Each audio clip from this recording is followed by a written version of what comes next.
Welcome back students. आज की अपनी इस वीडियो में हम CBSE 2024 का सेट 1 क्लास 10th का मैथ का पेपर डिस्कस करेंगे।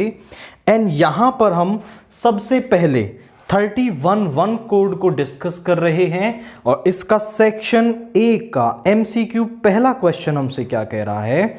If the sum of zeros of the polynomial is √2 then the value of k is. हमारे पास एक पॉलिनोमियल है, we had px is equal to 2x square minus k√2 x plus 1। ये polynomial हमें दे रखा है एंड वो कह रहा है कि इसका सम ऑफ जीरोज जो है ना वो √2 है। तो आप हमें यहां k की वैल्यू बता दीजिए। तो जनरल फॉर्म के साथ हम इसे कंपेयर कर लेंगे। लेट हम यहां मान लेते हैं कि alpha and beta are zeros,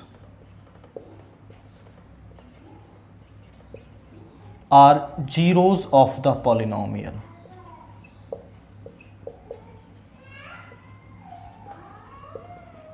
तो अल्फा प्लस बीटा किसके इक्वल होता है? माइनस बी अपॉन ए के इक्वल होता है। और b क्या है यहां पर? b है यहां पर माइनस k√2 अपॉन a है यहां पर 2। तो ये भी आपका किसके इक्वल है? अल्फा प्लस बीटा यानी सम ऑफ जीरोज। और ये सम ऑफ जीरोज हमने इस पॉलिनोमियल से निकाल लिया, तो ये दोनों आपस में इक्वल होंगे। यहां आ गया k√2 upon 2 is equal to √2। √2 से √2 कैंसिल हो गया, k की वैल्यू यहां पर आ गई 2। यानी कि आपको सम ऑफ जीरोज जो दे रखा है उसे कंपेयर करना है, और जैसे ही आप उसे कंपेयर कर लेंगे आपको k की वैल्यू यहां पर मिल जाएगी। इसके बाद क्वेश्चन 2 देखिए। If the probability of a player winning a game is 0.79, then the probability of his losing the game is। मान लीजिए कोई इवेंट है विनिंग द गेम, तो वहां पर उसके जीतने की प्रोबेबिलिटी है 0.79। तो यहां पर हम मान लेते हैं कि let E denotes the event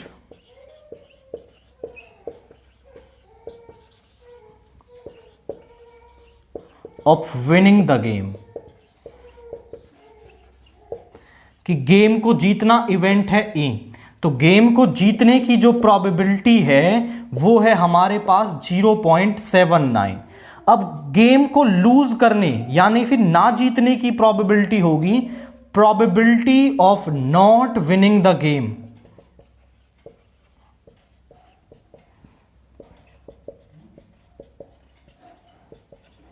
तो हमें अगर उसके जीतने की प्रोबेबिलिटी दे रखी है तो उसके ना जीतने की प्रोबेबिलिटी होगी 1 माइनस PE, उसके जीतने की प्रोबेबिलिटी। तो 1 माइनस 0.79, यहां पे आएगा 0.1 और यहां पे आएगा 2, 0.21। ये उसके लूज करने की या फिर ना जीतने की प्रोबेबिलिटी यहां पर होगी। सिंपली आपको 1 में से उसे सब्ट्रैक्ट कर देना है। क्वेश्चन 3 देखिए। If the roots of equation ax square plus bx plus c is equal to 0 are real and equal, the given polynomial is.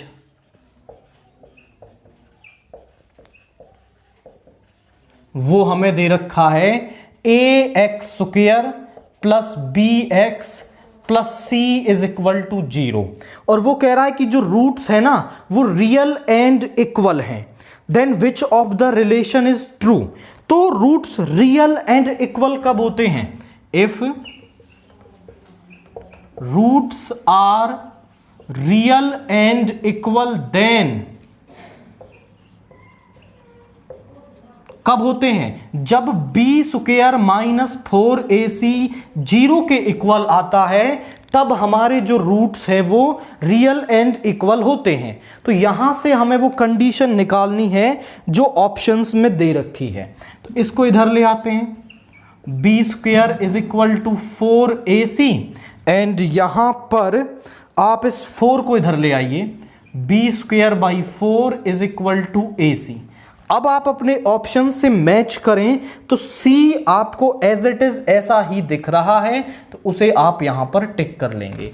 Condition ये ही है। अब अकॉर्डिंगली जो ऑप्शन दे रखे हैं उसके अकॉर्डिंग आपको बनाना पड़ेगा। हो सकता है कि वो यहां पर इस AC को इधर ले आए, 4 को इधर रखे, तो वो डिपेंड करता है ऑप्शन पर, बट कंडीशन तो यही है जो आपके रियल एंड इक्वल के लिए होती है। इसके बाद क्वेश्चन 4 देखिए। In an AP the first term A is equal to 7। First term है हमारे पास 7, nth टर्म है हमारे पास 84 and sum of first n terms is Sn हमें दे रखा है 2093/2 एंड n की वैल्यू हमें निकालनी है। तो Sn का फॉर्मूला क्या होता है हमारे पास, वो होता है n/2 a प्लस an, ये वाला फॉर्मूला हम यूज करेंगे, इज इक्वल टू 2093/2।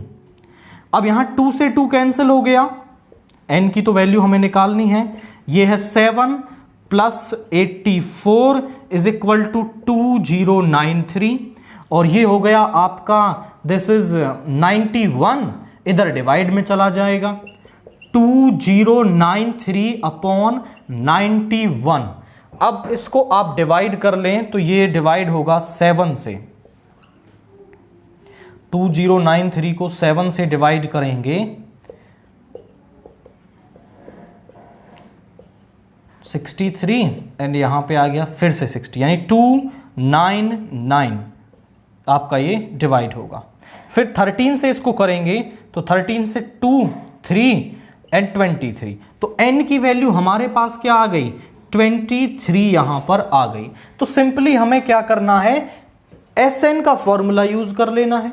अब Sn के फॉर्मूले में फर्स्ट और लास्ट दोनों ही टर्म आपको दे रखी हैं, और फिर यहां पर केवल n बचेगा, उसकी वैल्यू हम निकाल देंगे। इसके बाद क्वेश्चन 5 को जरा आप देखिए।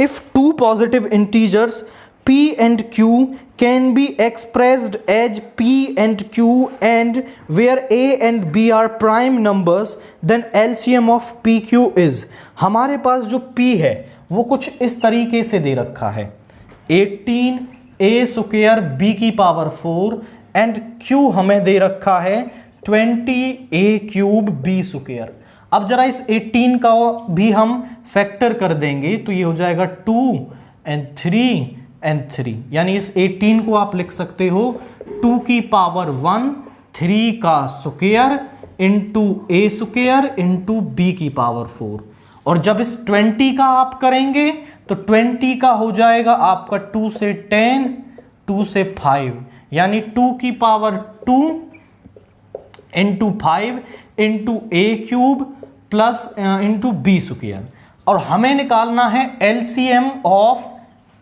PQ। तो LCM के लिए क्या कंडीशन होती है कि जो भी उनके फैक्टर्स हैं, जो कॉमन फैक्टर्स हैं, उनकी तो हम हाईएस्ट पावर लेते हैं, और जो कॉमन नहीं है उनको भी हम मल्टीप्लाई में लिखते हैं। यानी यहां 2⁵1 यहां 2⁵2, तो 2 की हाईएस्ट पावर 2 लोगे, 3 का स्क्वायर यहां पर है तो इसमें लिखा जाएगा, 5 यहां पर है तो इसमें लिखा जाएगा। अब a⁵2 a⁵3, यहां पर आप a⁵3 लिखेंगे, b² b⁴ b⁴ लिखेंगे, यानी जो दोनों में प्रेजेंट हैं उनकी तो हाईएस्ट पावर लेनी है, और जो नहीं है वो एज इट इज आपको लिख देना है, चाहे उसकी कितनी भी पावर हो। तो यहां इसको मल्टीप्लाई कर लेंगे आप, तो 2 2 4 9, ये हो गया 36 इंटू 5 a³ b⁴, इसको मल्टीप्लाई करेंगे 180 a⁵3 b⁴, that is LCM of PQ। तो LCM ऑफ PQ आया है 180 a³ b⁴, यानी कि आप ऑप्शन डी को यहां पर टिक करेंगे। इसके बाद क्वेश्चन 6 देखिए। AD is a median of triangle ABC with vertices length of AD is equal to, हमारे पास एक ट्रायंगल ABC है, let's say we had a triangle ABC। A के कोऑर्डिनेट्स है हमारे पास 5, -6, B के कोऑर्डिनेट्स है हमारे पास 6, 4 और C के कोऑर्डिनेट्स हैं 0, 0। A से एक मीडियन डाला गया है D पॉइंट पर, तो जब हम A से मीडियन डालेंगे तो मीडियन इस BC को 2 इक्वल पार्ट्स में डिवाइड करेगा, यानी D is the mid point of BC, D mid point of BC हो जाएगा। एंड वो कह रहा है AD की लेंथ बता दीजिए। तो क्वाइट सिंपल क्वेश्चन है, D यहां पर मिड पॉइंट है तो कोऑर्डिनेट्स ऑफ D आप बता दें, वो क्या आ जाएंगे जरा चेक करिए। 6 + 0 / 2, 4 + 0 / 2, यानी ये आ गया 3, 2, ये आ गए इस D के कोऑर्डिनेट्स। अब हमारे पास 2 पॉइंट दे रखे हैं, 2 एंड पॉइंट्स दे रखे हैं लाइन के, डिस्टेंस फॉर्मूला यूज करेंगे और AD डिस्टेंस निकालेंगे। तो AD इज इक्वल टू क्या आएगा, x2 - x1 का स्क्वायर, यानी 3 - 5 का स्क्वायर, 2 - 6 का स्क्वायर। तो यहां आ गया, जरा चेक करें, 3 - 5 इज -2, -2 का स्क्वायर इज 4, प्लस ये हो जाएगा 8 का स्क्वायर 64, यानी √68 यूनिट्स हमारे पास इस AD की लेंथ आ जाएगी। क्वाइट सिंपल अप्रोच हम फॉलो कर रहे हैं। यहां पहले इस D के कोऑर्डिनेट्स निकाल लिए यूजिंग मिड पॉइंट फॉर्मूला, फिर A और D दोनों के कोऑर्डिनेट्स हमारे पास आ गए तो हम यहां पर डिस्टेंस फॉर्मूला यूज किया और इस AD की जो डिस्टेंस है वो हमने यहां पर निकाल दी है। नाउ क्वेश्चन 7 देखिए क्या है, sec theta -tan theta m दे रखा है, then value of sec theta plus tan theta हमें यहां पर बतानी है। तो sec थीटा -tan थीटा से sec theta plus tan theta हम कैसे निकाल सकते हैं? हमारे पास एक रिलेशन होता है, we know that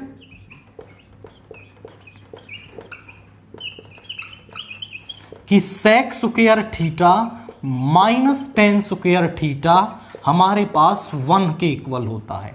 a square minus b square का फॉर्मूला लगाएंगे, a + b × a - b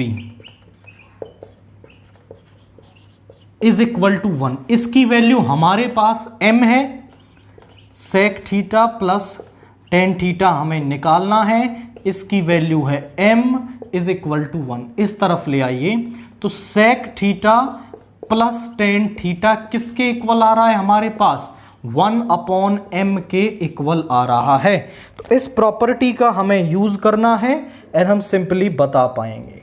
question 8 देखिए, फ्रॉम द डाटा, हमें एक डाटा दे रखा है that is 1, 4, 7, 9, 16, 21, 25. This is the given data.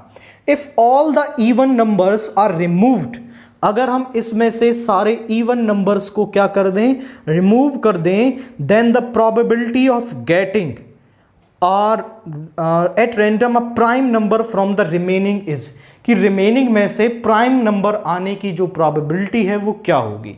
So new data हम बना लेते हैं आफ्टर रिमूविंग, या फिर टोटल केसेस भी आप उसे कह सकते हैं। 1, 4 चला जाएगा, 7, 9, 16 चला जाएगा, 21, 25, ये डाटा हो गया। अब यहां पर हम मान लेंगे late E denotes the event,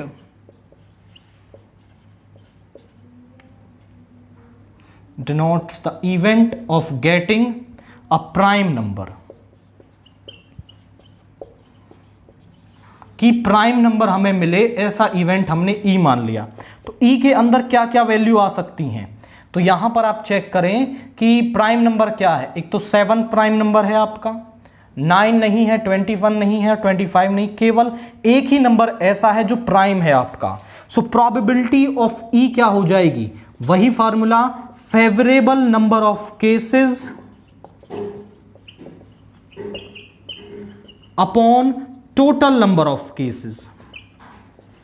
अब आप मुझे बताइए कि फेवरेबल नंबर ऑफ केसेस यहां कितने दिख रहे हैं, 1 है, and total number of cases हैं 1 2 3 4 5, यानी इसकी जो प्रोबेबिलिटी है, probability of getting a prime number, वो हमारे पास यहां पे 1/5 आ जाएगी।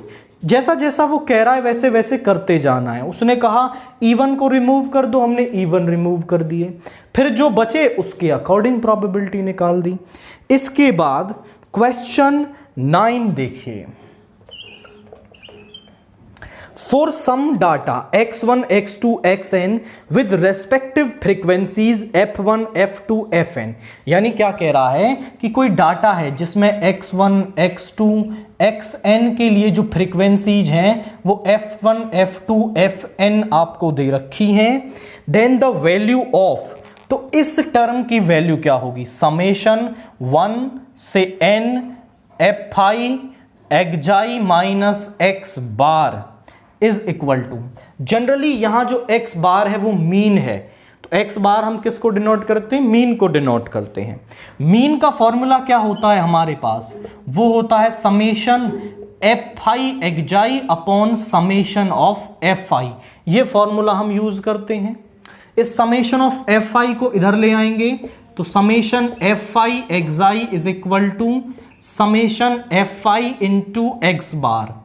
अब समेशन ऑफ fi को हम n भी लिख सकते हैं, दिस इज x बार, तो समेशन ऑफ fi xi हमारे पास n x बार आ गया। ये हमने कंडीशन निकाल ली। अब जो वैल्यू हमें निकालनी है उसको लिखते हैं, summation of fi xi minus x बार 1 से n। अब 1 से n का मतलब क्या है, इस समेशन का मतलब है कि पहले वैल्यू 1 रखेंगे, फिर प्लस करेंगे, फिर वैल्यू 2 रखेंगे, प्लस करेंगे, फिर 3 रखेंगे, एंड आपको n तक की वैल्यूज रख के इसको सम कर देना है। इस समेशन का मीनिंग ये है। तो यहां पहले 1 रखेंगे तो जरा देखिए क्या हो जाएगा, ये बन जाएगा f1, ये बन जाएगा आपका f1, और ये बन गया x1 माइनस x बार, ये आ गया, plus f2 x2 minus x बार, क्योंकि x बार जो है वहां पर कोई i वाली वैल्यू नहीं है, ये एक फिक्स्ड वैल्यू है मीन, तो यहां तो हम कुछ रख ही नहीं सकते, ये एज इट इज चलता रहेगा। तो फिर यहां fn xn minus x bar. अब आप समझो कि इसको मैं अलग लिख लूं क्योंकि सब प्लस में है, तो f1 x1 plus f2 x2 plus, मैंने इन सभी को पहले ऐड कर लिया,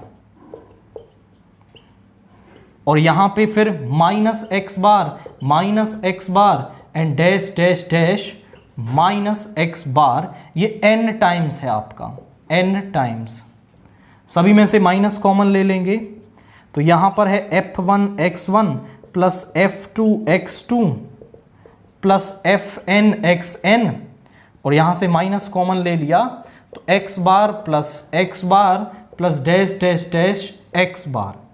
इसको आप क्या लिख सकते हैं, इसको हम लिख सकते हैं summation of fi xi 1 to n।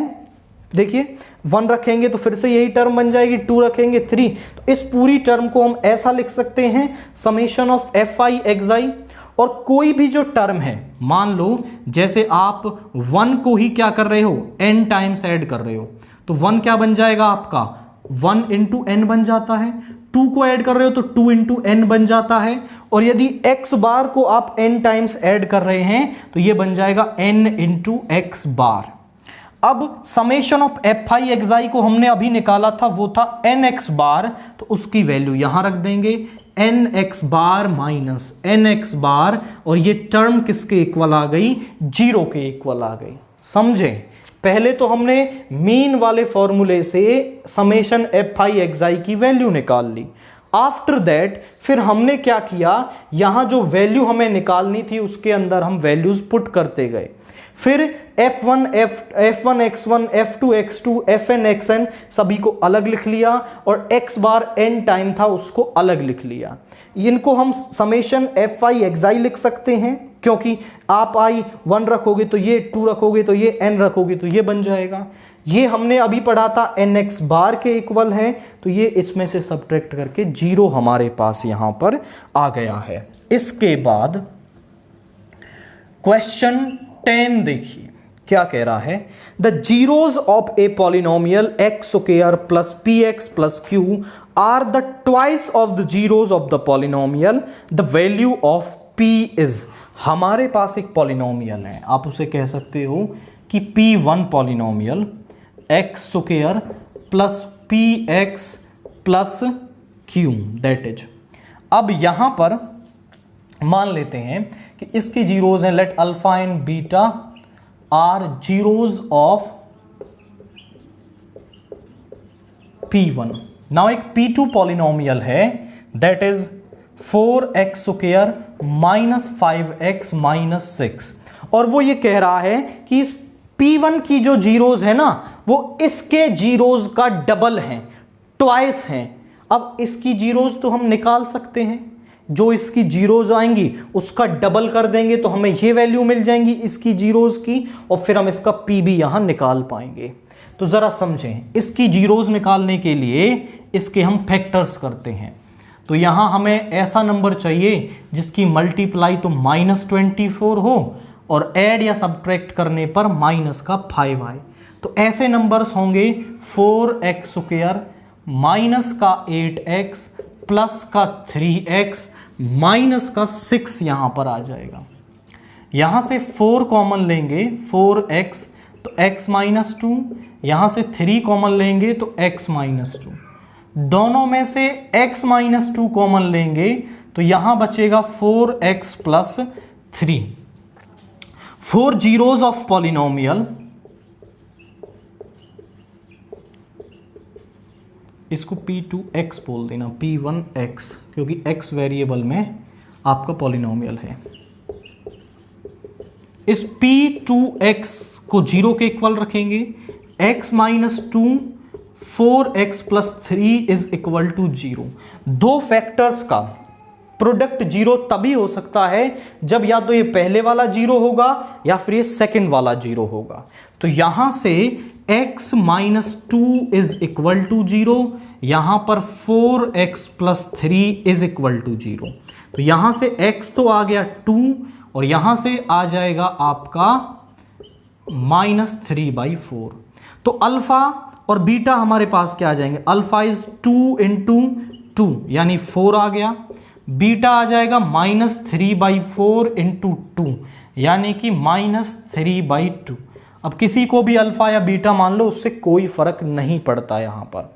तो अल्फा प्लस बीटा निकाल लेते हैं। अल्फा प्लस बीटा होगा 4 प्लस ऑफ -3/2 यानी ये आ गया 8 -3/2 दैट इज 5/2 आ गया। आप बोले सर अल्फा प्लस बीटा आपने क्यों निकाला? तो अल्फा प्लस बीटा हमने इसलिए निकाला है ताकि हम ये P निकालें। अब P1 के लिए ये तो हमने फिजिकली निकाला, एक बाई फॉर्मूले हम निकाल सकते हैं। अल्फा प्लस बीटा का फॉर्मूला होता है -b/a, -b/a या फिर minus coefficient of x upon coefficient of x square. तो x का कॉफिशिएंट क्या है यहां पर -p और x स्क्वायर का कॉफिशिएंट है 1। ये भी अल्फा प्लस बीटा है बाई फॉर्मूला, और ये अल्फा प्लस बीटा हमने कंडीशन से निकाला सीधा रूट से। तो ये दोनों आपस में इक्वल होंगे यानी -p इक्वल होगा 5/2 के, इस माइनस को इधर ले आएंगे तो p हो जाएगा -5/2। तो जो p की वैल्यू है वो -5/2 आ गई। आई रिपीट द प्रोसेस कि पहले हमने इस P2 के जीरोज निकाले। क्यों? इसलिए क्योंकि जो P1 के जीरोज हैं वो इसके डबल हैं। जैसे ही हमें P2 के जीरोज मिल जाएंगे उनका डबल करते ही मुझे P1 के जीरोज मिल गए। P1 के जीरोज जैसे ही मुझे मिले मैंने उनका सम कर लिया, दैट इज 5/2 मेरे पास आया। फिर मैंने सम का जो फॉर्मूला है वो लगाया, वहां से वो -p आया। फिर दोनों को इक्वल रखा तो मुझे यहां पर p की वैल्यू मिल गई जो मुझे यहां पर निकालनी थी।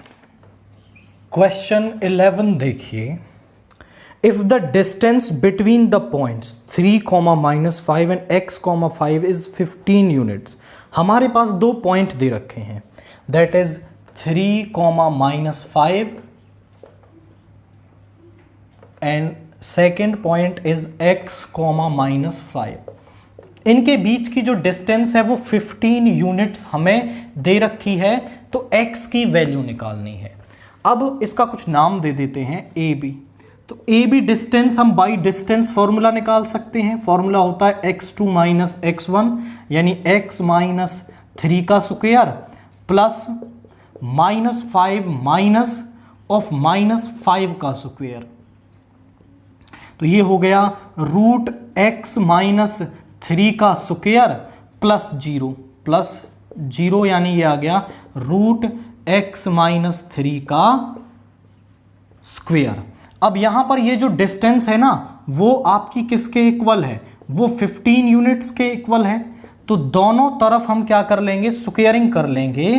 तो यहां से रूट कैंसिल हो जाएगा और यहां बचा x - 3 का स्क्वायर इज इक्वल टू, यहां पे हो गया 225। ये स्क्वायर इधर ले आएंगे तो x - 3 इज इक्वल टू √225 और इसका रूट होगा +-15। यानी एक बार तो आप +15 लेंगे और एक बार आप -15 लेंगे।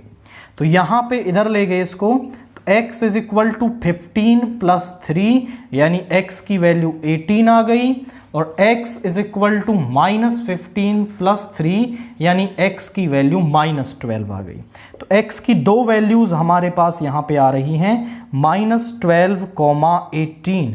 तो यहां बस क्या है कि आपको डिस्टेंस फॉर्मूला लगाना है, उस डिस्टेंस और इस डिस्टेंस को इक्वल रखना है और x की वैल्यूज यहां पर निकाल लेनी है। इसके बाद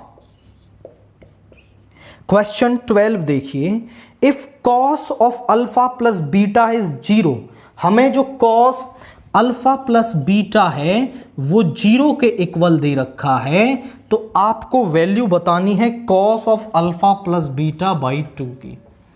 अल्फा प्लस बीटा बाई 2 की वैल्यू क्या हो। तो यहां आप समझें कि cos 0 कब होता है, इस 0 को मैं ऐसा लिख सकता हूं, cos alpha plus beta is equal to cos 90 degree. और अब यहां आप कंडीशन को समझें कि इन दोनों एंगल, ये 90 डिग्री एंगल है और यहां पर है अल्फा प्लस बीटा एंगल, इन दोनों एंगल्स की जो कोसाइन वैल्यू है, मतलब इनकी कॉस वैल्यू, उन एंगल्स का कॉस लेने पर वैल्यू इक्वल आ रही है। तो इसका मतलब तभी हो सकता है जब ये अल्फा प्लस बीटा जो है आपका इस एंगल के इक्वल होगा। अगर ये दोनों एंगल इक्वल होंगे तभी इनकी कोसाइन वैल्यू इक्वल आएगी। तो इनकी कोसाइन वैल्यू इक्वल है तो ये एंगल इक्वल होंगे, यानी अल्फा प्लस बीटा की वैल्यू 90 डिग्री आ गई। अब इसको यहां रख दो जिसकी वैल्यू आपको निकालनी है। तो ये आ गया cos 90 डिग्री बाई 2 यानी ये रह गया 45 डिग्री। और cos 45 डिग्री की वैल्यू होती है 1/√2, सिंपल एज दैट। तो हमने cos alpha plus beta by 2 की वैल्यू यहां पर निकाल दी। इसके बाद क्वेश्चन 13 देखिए, a solid sphere is cut into 2 hemisphere, the ratio of surface areas of a sphere to the 2 hemispheres taken together is. हमारे पास एक स्फीयर है, उस स्फीयर को 2 इक्वल पार्ट्स में कट कर दिया यानी 2 हेमिस्फीयर्स बन गए। तो सरफेस एरिया ऑफ हेमिस्फीयर क्या होता है, सरफेस एरिया ऑफ हेमिस्फीयर, मान लेते हैं उसकी रेडियस r है। तो सरफेस एरिया ऑफ हेमिस्फीयर हमारे पास होता है उसका कर्व्ड सरफेस एरिया यानी 2πr² प्लस जब आप एक हेमिस्फीयर कट करेंगे तो वहां उसका जो सर्कुलर पार्ट है उसका एरिया यानी πr², यानी इसका एरिया आएगा 3πr²। अब हम क्या ले रहे हैं, 2 हेमिस्फीयर ले रहे हैं।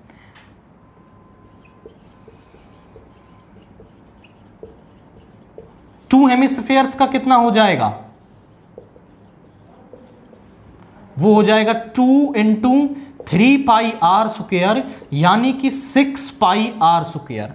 अब वो कह रहा है कि रेशो ले लीजिए आप, किसका, the ratio of surface area of a sphere, surface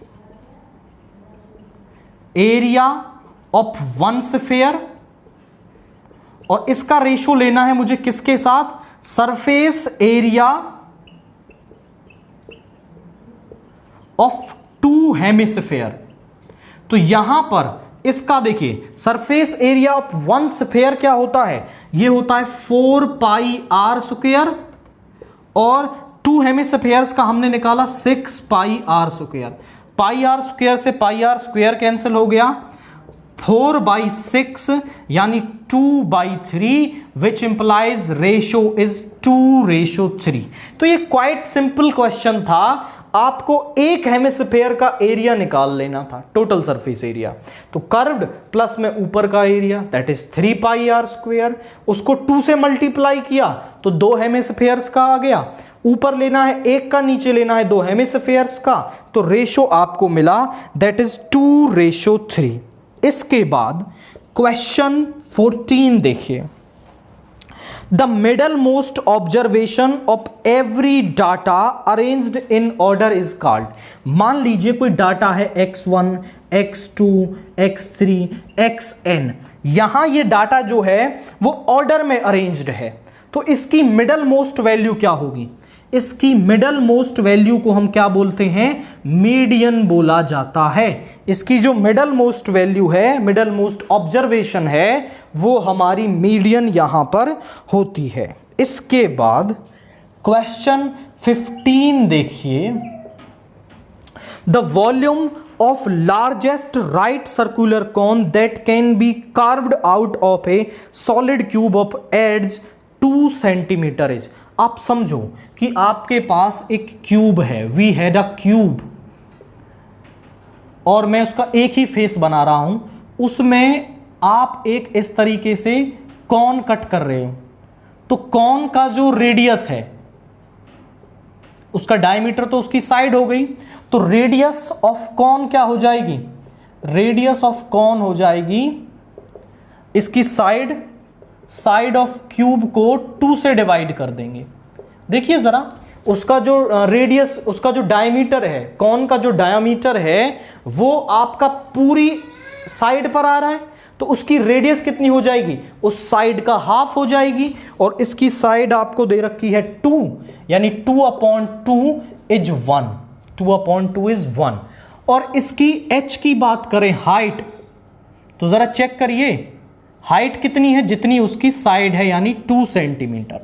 तो हाइट ऑफ कॉन है हमारे पास, वॉल्यूम का फॉर्मूला होता है हमारे पास 1/3 पाई आर स्क्वायर एच। देखिए हमें आर चाहिए वॉल्यूम के लिए, एच चाहिए, मैंने दोनों निकाल दिए। जो आर है वो आपका साइड का हाफ होगा, क्लियरली आपको दिख रहा है, और जो उसकी हाइट है वो एग्जैक्टली उसकी साइड के इक्वल होगी, यानी 2 होगी। अब आप वैल्यू रखते हैं, यहां पर पाई को नहीं रखना है क्योंकि ऑप्शंस में पाई आपको दे रखा है, 1 का स्क्वायर इंटू 2, यानी ये हो गया 2π/3 क्यूबिक, और यूनिट क्या दे रखी है, सेंटीमीटर, क्यूबिक सेंटीमीटर। तो आप ऑप्शन को देखें तो ऑप्शन डी यहां पर आपका मैच हो रहा है, 2π/3 क्यूबिक सेंटीमीटर। क्वेश्चन 16 आप देखिए क्या कह रहा है, 2 dice are rolled together, the probability of getting a sum of numbers on the 2 dice as 2, 3 और 5 इज। हमारे पास व्हेन, यहां लिखें 2 dice are rolled,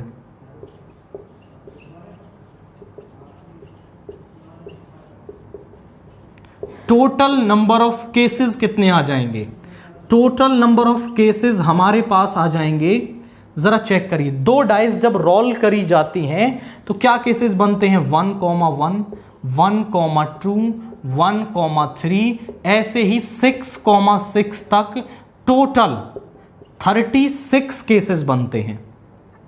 total 36 pairs बनते हैं जो आप बना सकते हैं। अब वो कह रहा है कि sum let E denotes the event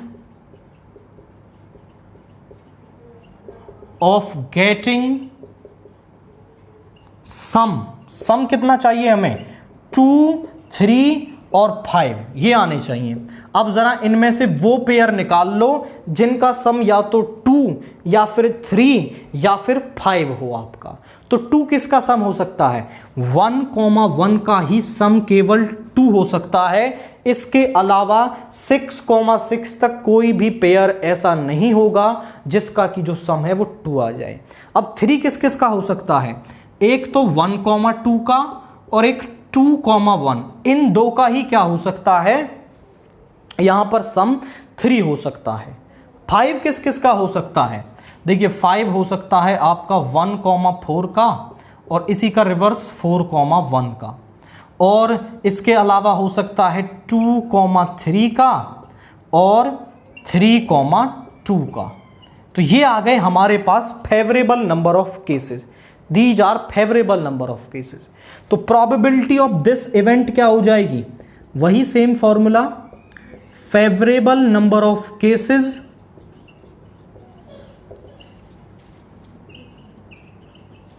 upon total number of cases.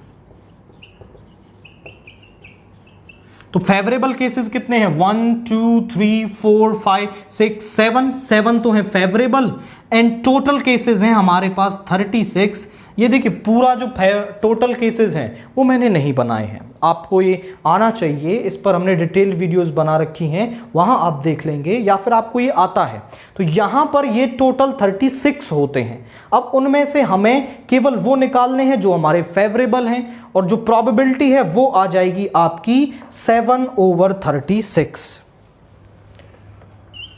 Question 17 देखिए, the centre of a circle is at 2,0 if one end of the diameter is 6,0 then other end is 8। आप समझो यहां ये क्वेश्चन ग्राफिकली ही आप इसे solve कर पाएंगे। 1, 2, 3, 4, 5, 6 यहां पर है -1, -2, -3। हमारे पास एक सर्कल है जिसका कि सेंटर है एट 2,0।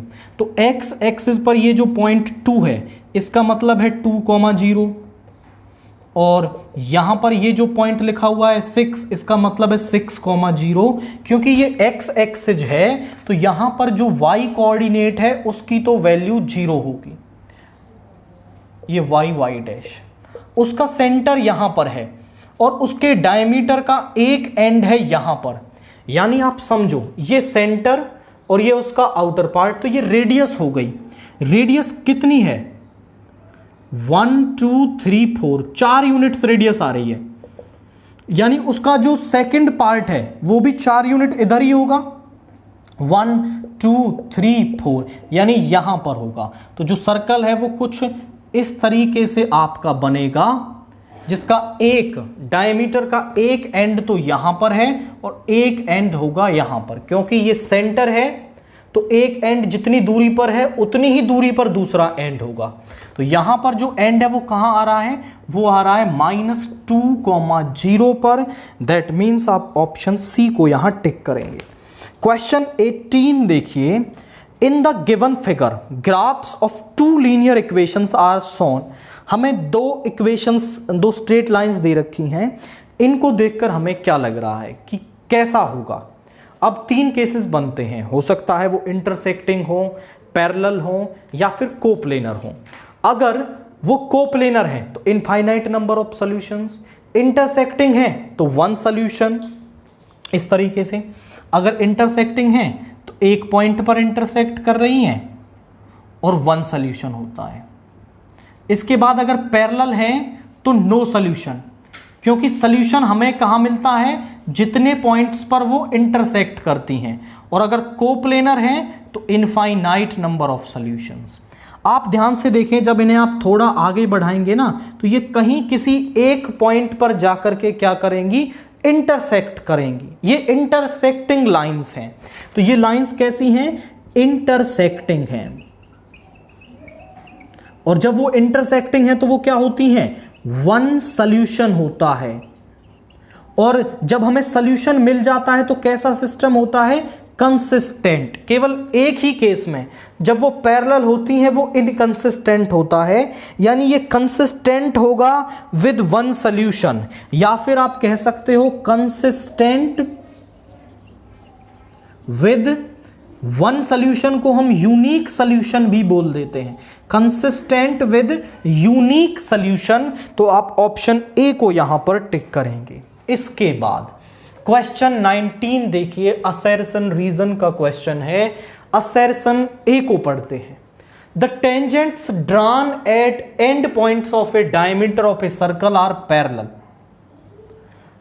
कुछ सर्कल है, ये उसका डायमीटर है। डायमीटर के एंड पॉइंट्स पर जो टेंजेंट्स ड्रा की जाती हैं वो आपकी पैरेलल होती हैं, यानी ए इज ट्रू। बिल्कुल सही बात है। ये हमारे पास थ्योरम होती है कि डायमीटर के एंड पॉइंट्स पर आप टेंजेंट बनाएंगे तो वो क्या होती है? वो पैरेलल होती है, यानी A is true.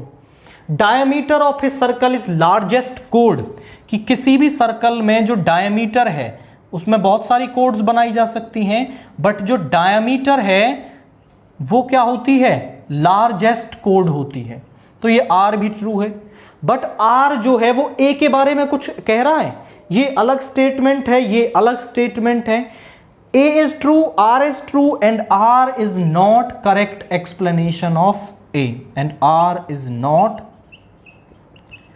Correct explanation of ए,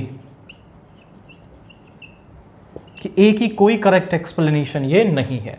इसके बाद क्वेश्चन 20 है, if the graph of a polynomial touches X axis at only one point then the polynomial can not be quadratic polynomial. तो ये बात तो गलत है। अब समझो, हमारे पास क्वाड्रेटिक पॉलिनोमियल ऐसे भी होते हैं जो केवल एक्स एक्सिस को वन पॉइंट पर टच करते हैं। अब समझो कि जो क्वाड्रेटिक पॉलिनोमियल है उसका जो ग्राफ है ना वो क्या होता है? वो पैराबोलिक ग्राफ होता है। और क्वाड्रेटिक पॉलिनोमियल में हमारे पास ऐसी भी कंडीशन आती है कि जहां पर रूट्स रियल एंड इक्वल होते हैं। अब जब रूट्स रियल एंड इक्वल हैं, यानी x की वैल्यू ही एक आ रही है, तो डेफिनेटली वो ऐसा हो सकता है कि जो आपका पॉलिनोमियल है उसका ग्राफ उसको एक ही पॉइंट पर टच करे।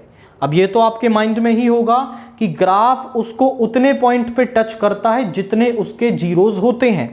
तो अगर उसका एक ही जीरो है, मान लीजिए ऐसा केस आ गया 1,1 आ गया, 1,1 आ गया, तो डेफिनेटली वो एक ही वैल्यू है, 1 पर ही टच करेगा। तो इसका मतलब ये थोड़ा ही है कि वो क्वाड्रेटिक पॉलिनोमियल नहीं है। तो ये फॉल्स है, ए इज फॉल्स। डेफिनेटली वो क्वाड्रेटिक पॉलिनोमियल हो सकता है। A polynomial of degree n can have at most n zeros. उसके पास क्या है? n जीरोज हो सकती हैं। अगर उसकी डिग्री n है तो ज्यादा से ज्यादा n जीरोज हो सकती है। डेफिनेटली सही बात है। तो हम यहां लिखेंगे a is false and r is true. a false है यहां पर और जो r है वो आपकी क्या है? ट्रू है। नाउ क्वेश्चन 21 देखिए, the given system of equations is. हमारे पास ये दो इक्वेशंस दे रखे हैं, इन्हें सॉल्व करके हमें x और y की वैल्यू निकालनी है। तो इनके लिए हम एलिमिनेशन मेथड यूज करेंगे। कैसे? कि यहाँ हम y का कोफिशिएंट सेम बनाएंगे और इसको ऐड कर देंगे।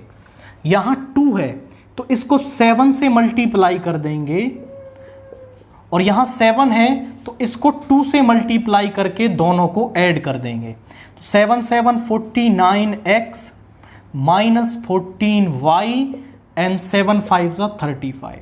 यहाँ 2 से करेंगे 16x 14y is equal to 30, दोनों को ऐड करेंगे, ये तो कैंसिल हो गया।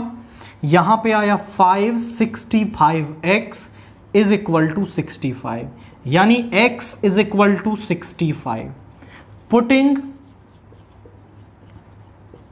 x is equal to 65 in first, तो यहां पे आ जाएगा आपके पास x इज इक्वल टू 1, तो यहां पे आ जाएगा 7 minus 2y is equal to 5, इसको इधर ले आएंगे तो 5 minus 7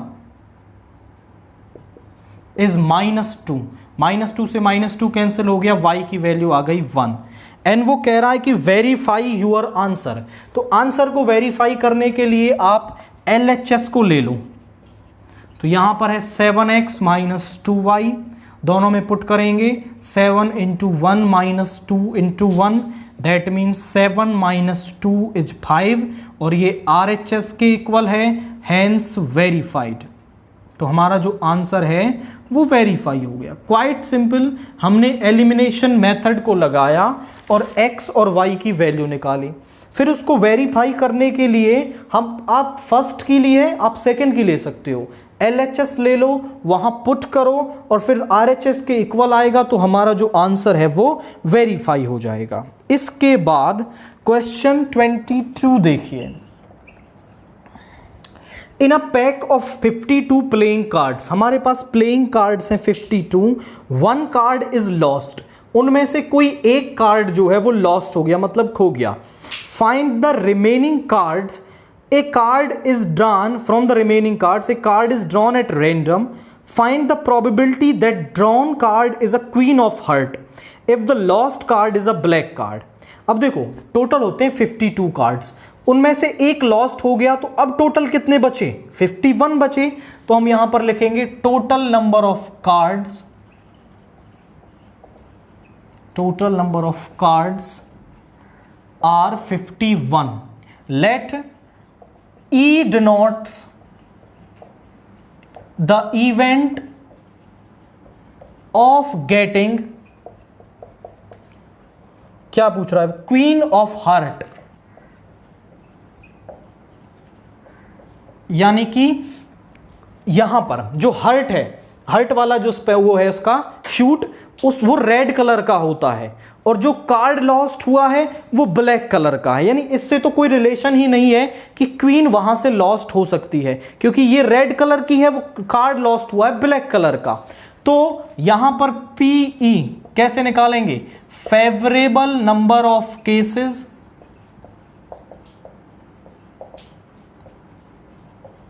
upon total number of cases. अब कितनी होती हैं आपके पास क्वीन ऑफ हार्ट, एक होती है, टोटल है 51, तो प्रोबेबिलिटी आ गई 1/51, केवल इस तरीके से करना है। इसके बाद क्वेश्चन 23 का ए पार्ट देखिए, हमें इसकी वैल्यू निकालनी है, इसको एवेल्युएट करना है, तो यहां पर है 2√2, cos 45 होता है आपके पास 1/√2, और sin 30 होता है 1/2, केवल वैल्यूज रखनी है, और cos 30 होता है √3/2, 2 से 2, √2 से √2, यहां बचा 1, प्लस 2 से 2, √3 इंटू √3 हो गया 3, यानी यहां इसकी वैल्यू आ गई 4, तो इसको हमने सॉल्व करा, ये 4 आ गया। इसके बाद इसके और वाला पार्ट देखिए, if A is 60 B is 30, तो हमें इसे वेरीफाई करना है। तो वेरीफाई करने के लिए एक बार तो हम इसकी LHS निकालेंगे, एक बार इसकी RHS निकालेंगे। तो जो LHS है वो किसके इक्वल है, LHS is sine of A plus B, यानी sine of 60 degree plus 30 degree, और साइन 60 प्लस 30 हो गया साइन 90 डिग्री, साइन 90 होता है 1 आपका, LHS मिल गई। RHS निकालते हैं, sine A cos B cos A sine B।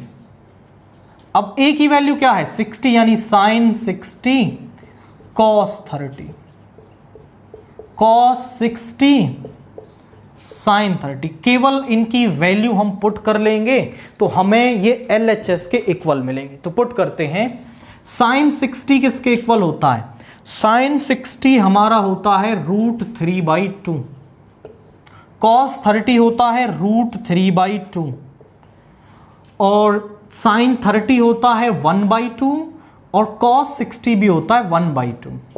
√3 into √3 is 3/4, ये आ गया 1/4, यानी एलसीएम 4, 3 + 1 इज 4/4। एंड आप चेक करें तो जो ये 1 है वो आपका LHS के इक्वल है, हैंस प्रूफ। तो हमने अपने रिजल्ट को यहां प्रूव कर दिया। एक बार हमने LHS निकाली, फिर उसके बाद RHS निकाली, दोनों की वैल्यू सेम आई और फिर हमने कह दिया कि हमारा जो रिजल्ट है वो यहां पर वेरीफाई हो गया है। नाउ क्वेश्चन 24 देखिए, in the given figure ABCD is a quadrilateral. यहां पर जो ये ABCD है वो एक क्वाड्रिलेटरल है एंड जो डायगोनल BD है, जो BD डायगोनल है आपका, वो एंगल B एंड D को बाइसेक्ट करता है। बाइसेक्ट करने का मतलब है कि ये वाला एंगल इस वाले एंगल के इक्वल होगा, इसे नाम दे दें हम एंगल 1, एंगल 2 के, और एंगल 3 किसके इक्वल होगा, एंगल 4 के इक्वल होगा। नाउ वो कह रहा है कि ABD को CBD के सिमिलर प्रूव कर दीजिए और AB को BC के इक्वल दिखाना है।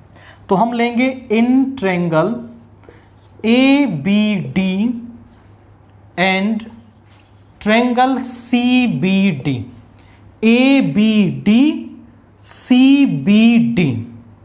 तो जरा देखिए, आप बोल देंगे कि angle 1 is equal to angle 2 and angle 3 is equal to angle 4।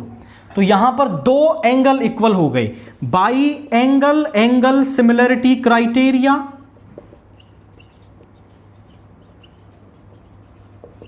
यहां पर आप कह देंगे कि triangle ABD is similar to triangle CBD। आप इसे अगर ऐसे ना लिखना चाहें तो ऐसे भी लिख सकते हैं, angle ABD is equal to angle CBD, इसके इक्वल है, plus ADB, angle ADB is equal to CDB, इसके इक्वल है। बाई एंगल सिमिलरिटी क्राइटेरिया ये सिमिलर हो गए।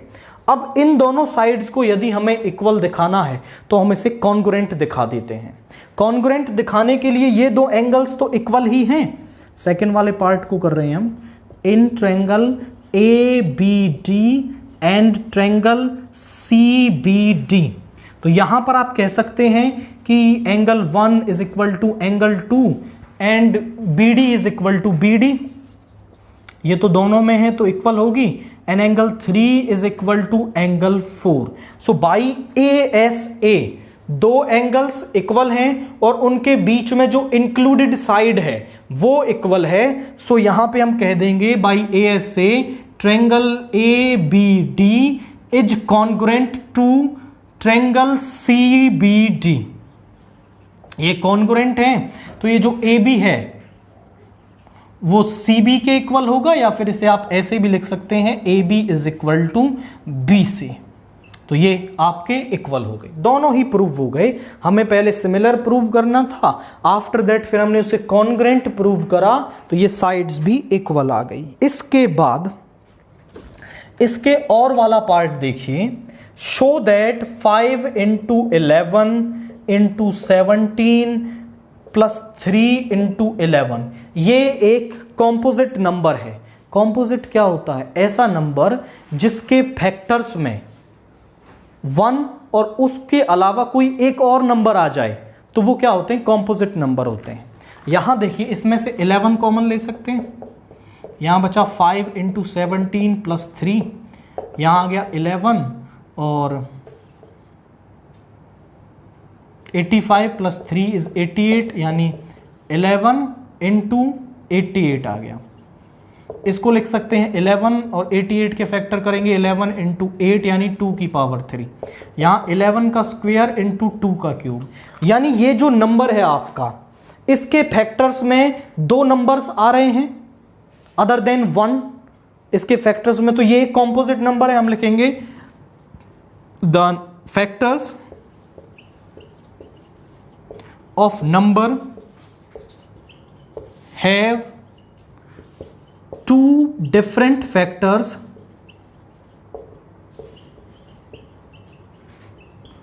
Other than 1, so number is composite.